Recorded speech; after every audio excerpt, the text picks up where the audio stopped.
네, 오늘은 대통령을 빼고 모든 걸 다 해보신 특별한 분을 모셨습니다. 최근에 노무현재단 이사장에서 퇴임하셨죠. 정세균 전 국무총리님 모셨습니다. 총리님 반갑습니다. 네, 안녕하십니까. 네, 정세균 전 총리님 인터뷰 모시기 위해서 제가 공을 많이 들였습니다. 한동안 참 계속해서 여러 가지 말씀드리면서 어렵게 오늘 모셨습니다. 그만큼 여러 가지 내용 있는 말씀들 많이 들려주시지 않을까 그런 기대를 갖습니다. 민주당 쪽 얘기 좀 한번 여쭤볼게요. 최근에 이제 이재명 대표가 그 체포동의안 지난번에 가결될 때 그때 일부 의원들이 검찰과 짜고 그렇게 했다. 예. 그 발언 때문에 좀 파장이 일고 했는데 아마 예. 총리님도 잘 알고 계실 텐데 어떻게 보시나요? 글쎄 저는 그 30년 정치를 했는데 이제 어떤 정당의 의원들이 검찰이나 아니면 다른 집단하고 짜고 뭘 했다는 얘기는 처음 들어요. 전혀 있을 수 없는 그러니까 아주 부적절한 발언이었다라고 생각하시는군요. 그렇죠. 예, 지금 세상에 이제 이 대명천지에 그런 것이 있으면 다 드러나거든요. 네. 그냥 금방 드러나요. 예. 그래서 어떻게 그런 일이 가능하겠어요. 네. 그건 그야말로 참 적절치 않은 얘기죠. 이 처음 듣는 얘기예요, 저는. 처음 듣는 얘기다. 이재명 대표가 그런 부분에 대해서 일부 이제 이른바 비명계 인사들은 그 이재명 대표가 해명 사과를 해야 된다 이런 주장을 했었는데 거기에 대해서는 총리님 어떻게 보십니까? 뭐 그렇게 하면 좋겠죠. 예. 이제 사람은 누구나 다 실언을 할 수 있죠. 또 이제 야당 대표는 말을 많이 하는 자리잖아요. 네. 뭐 그 중에 어떻게 다 100%그 잘못된 게 있으면 그냥 사과하면 될 일이에요. 네. 예? 네. 그런 일이 있을 수 있죠. 근데 그걸 사과를 하지 않고 인정을 하지 않으면 이제 또 이상해지죠. 옛날에 네. 날리면 같이. 예. 바이든 그 발언을 두고 그 무슨 여러 가지. 실수했으면은 네. 그거 그냥 그 유감 표명하면 끝나는 것이죠. 예. 음. 그걸 그렇다고 뭐 어떻게 하겠어요? 유감 표명하면. 네, 예? 네. 유감 표명을 하는 게 좋다 말씀이시네요.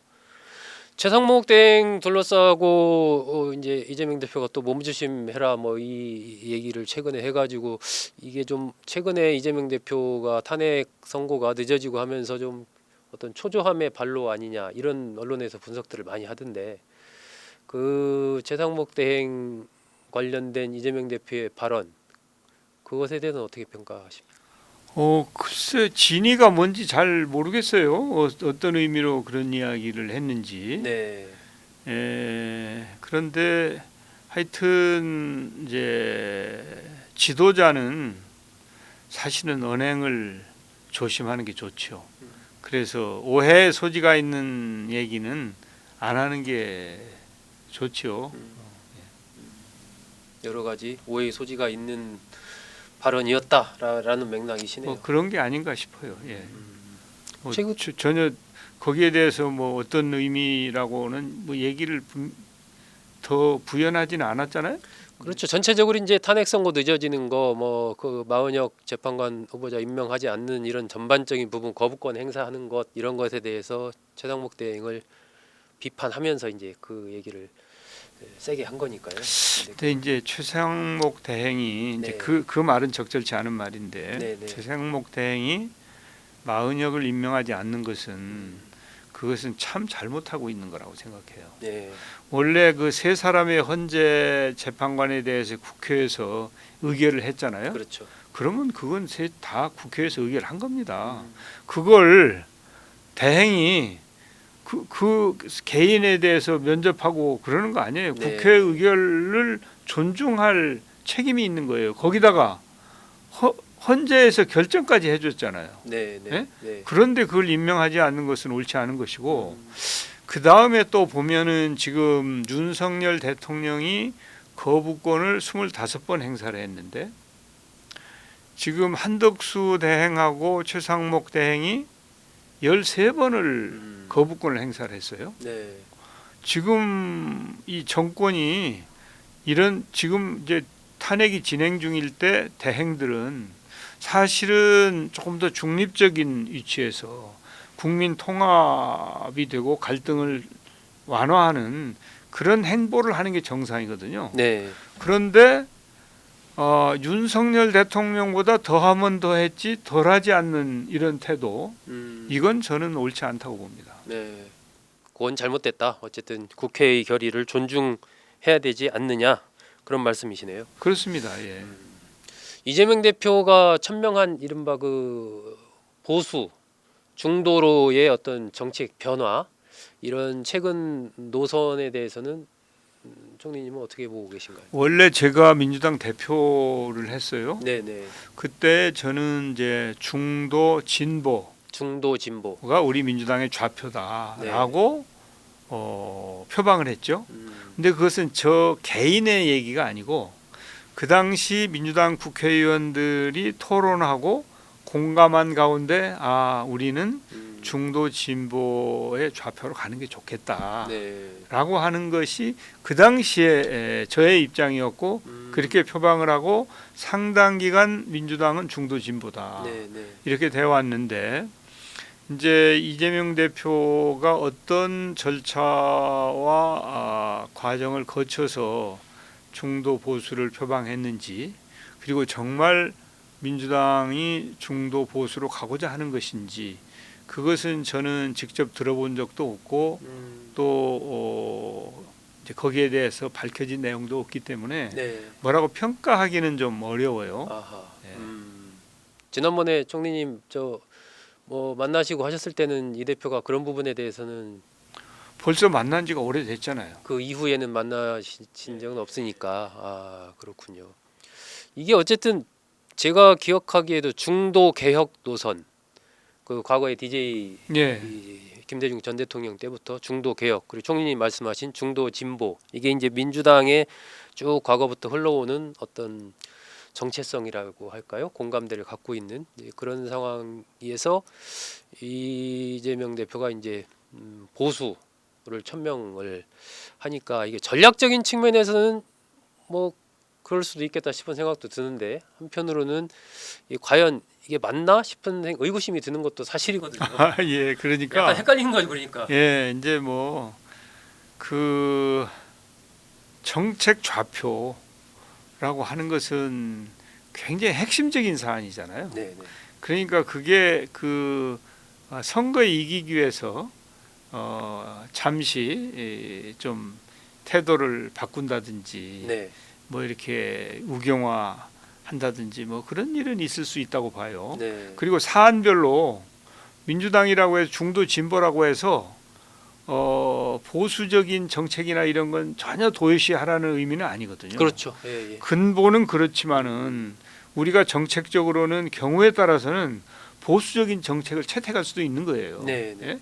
그래서 그런 거라면 괜찮지만 근본 자체를 그렇게 바꿀 거라면 상당한 논의와 과정이 필요하지 않았을까 그렇게 네. 보는데 이제 어떤 내용이 이루어졌는지는 잘 모르기 때문에 네. 그래서 이제 제가 더 이상은 얘기할 말이 없는 거죠.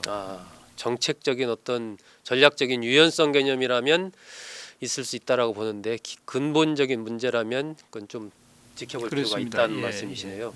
그건 앞으로 이제 당에서 뭐 그런 부분과 관련된 토론이나 이런 것이 향후에 이루어질지 그런 걸 좀 봐야 되겠네요. 예, 그렇습니다. 이재명 대표 예. 개인의 생각인지 어떤지. 지금 헌재에서의 결과가 아직 안 나온 상황이기 때문에 어떻게 될지 모르겠지만 조기 대선 얘기가 뭐 이미 현실화가 됐고 또 다음 주에 이재명 대표의 공직선거법 항소심 판결이 26일 날 있습니다. 그래서 정치권 일각에서 뭐 이번 어쨌든 윤석열 대통령 그리고 이재명 대표에 대한 이 또 비호감도 이런 게 높다 보니까 윤석열, 이재명 동시 퇴진론 새로운 리더들이 좀 나라를 이끌어가야 이 갈등이나 이런 것들이 좀 그래도 잦아들면서 나아지지 않겠냐 뭐 이런 이른바 윤석열, 이재명 동시 퇴진론을 주장하는 분들이 있는데 총리님은 어떻게 생각하십니까? 글쎄 그 뭐 무슨 말인지는 알아듣겠는데 네, 아까도 말씀드렸지만은 윤석열 대통령과 야당 대표와의 그 무게감이나 아, 또 책임감이나 이런 건 차이가 있죠. 그리고 그 지금 이재명 대표에 대해서는 재판이 진행 중이고요. 네. 윤석열 대통령에 대해서는 탄핵 심판이 진행 중인 아닙니까? 그러니까 윤 대통령은 탄핵 심판 결과에 따라서 아마 그 결정이 될 예, 거고. 될 것이고요. 네. 그리고 또 이제 법원에서 그 내란 등에 형사 재판. 대해서 네. 재판이 이루어질 거 아니겠습니까? 네. 성실하게 재판을 받을 책무가 있죠. 그러나 이재명 대표의 경우에는 지금 민주당 쪽에서 유력한 대선 후보 아닙니까? 네. 그래서 만약에 조기 대선이 이루어진다면 저는 그렇게 될 걸로 보는데 뭐 국민의 심판을 받으면 되겠죠. 그러니까 사법적인 심판에 의해서 어떤 대선 출마가 좌절된다거나 이런 것은 바람직하지 않고 국민의 심판에 의해서 정치인의 진퇴가 결정돼야 된다라는 말씀이신가요? 물론 그 사법이 영향을 미치죠. 근데 이제 우리가 3심제인데 이제 아마 이재명 대표는 그 무죄 추정의 원칙에 따라서 네. 이제 본인이 출마할 생각을 가지고 있는 것 같은데 네. 법적으로 그게 문제가 없거든요. 정치적으로 뭐 조금 부담이 될 수 있겠죠. 네. 그래서 그건 역시 국민들의 뜻인 것이고, 예. 그래서 이재명 대표는 국민의 뜻에 잘 부응하면 된다. 네. 그러나 윤석열 대통령은 지금은 이제 사법 심판 결과를 기다릴 수밖에 네. 없죠. 네. 그러니까 서로 달라요. 이게 성격이 그걸 다르다. 같은 반열에 놓는 것은 적절치 않다고 봐야죠. 동시퇴진론은 서로 다른 경우이기 때문에 동시퇴진론 이렇게 하는 것은 적절치 않다. 속된 말로 물귀신 작전이라고. 같이 물고 들어가는 거 아니냐. 경우가 다른데 그 말씀이시군요. 이재명 대표 항소심 판결 다음 주에 내려지면은 이제 뭐 무죄가 나오면 이제 그렇게 되는 거고요. 유죄가 나와도 대선 출마를 하거나 하는데 별 문제가 없다라고 총리님 보시는 건가요? 예, 그건 국민들한테 여쭤봐야죠. 아, 제가 유권자가 아니니까. 뭐 총리님도 유권자시지 않습니까? 아니, 저는 그 중에 한 표인 것이고 예. 국민들께서 어떻게 생각하실지 그런 것을 좀 봐야 되겠죠. 그 말씀은 이제 출마를 통해서 평가를 받으면 될 것 같다는 말씀이신가요? 아니 이제 출마 여부부터 여부부터. 뭐 저는 이제 본인이 그래도 출마하겠다고 그랬으니까 네, 출마할 네. 걸로 보고 음, 국민의 심판을 받으면 된다는 것인데 음, 만약에 이제 국민들이 그 문제에 대해서 걱정을 하시면 네. 그런 부분은 적절하게 음, 그 본인이 그 감안하지 않겠는가 네. 그렇게 보죠. 그 이후에 여론의 흐름이나 이런 것에 따라서 좀 여러 가지 변화가 있을 수도 있지 않느냐. 여론의 흐름을 좀 봐야 된다. 이런 말씀. 아니, 뭐 그렇게 할 거라고 보죠. 네, 예. 네, 네, 네. 이재명 대표가 음, 본인은 이제 지난번에 일단 하여튼 무죄 추정의 원칙에 의해서 재판 결과가 어떻든지 간에 출마를 하는 쪽으로 네, 네. 천명을 한 거 네, 아닙니까? 네, 네. 그런 의지를 보였죠. 예, 예. 그래서 뭐 그걸 존중하는 거죠. 그렇지만은 또 국민들께서 그 문제에 대해서 걱정을 하신다면 본인이 감안할지도 모르죠. 그건 이제 두고 볼 문제인 거죠. 그렇군요. 정치 관련해서 하나 정도만 더 여쭤보고 경제 관련된 뭐 질문으로 좀 넘어가겠습니다. 최근에 이제 어쨌든 조기 대선이 현실화하면은 지금 흐름으로 봐서는 어쨌든 5월 말 정도 늦어도 어쨌든 6월 초에 이제 대선이 이루어지고 그러면 다음 대통령이 나올 텐데 대통령실 이게 이제 청와대에 있다가 지금 용산으로 갔잖아요. 예.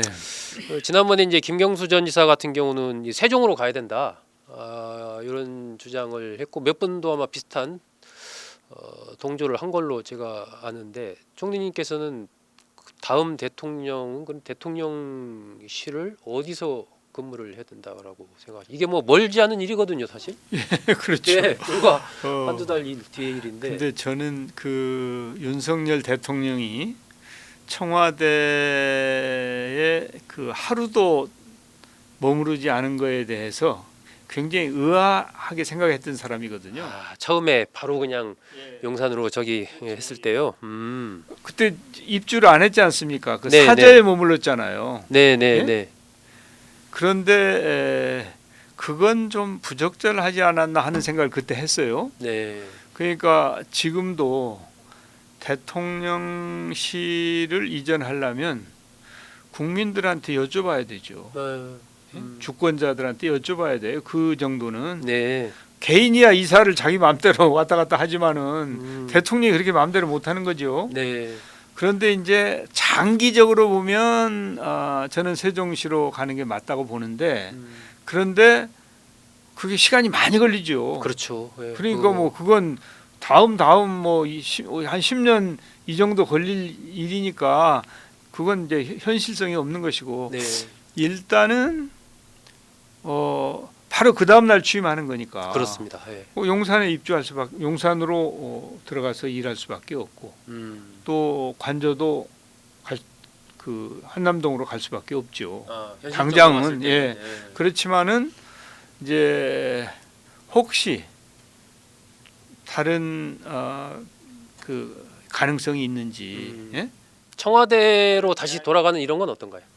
그것은 이제 청와대가 너무 개방이 다 돼버려 가지고 좀 어려운 것 같고 네. 그 다음에 사실은 청와대가 너무 크고 네.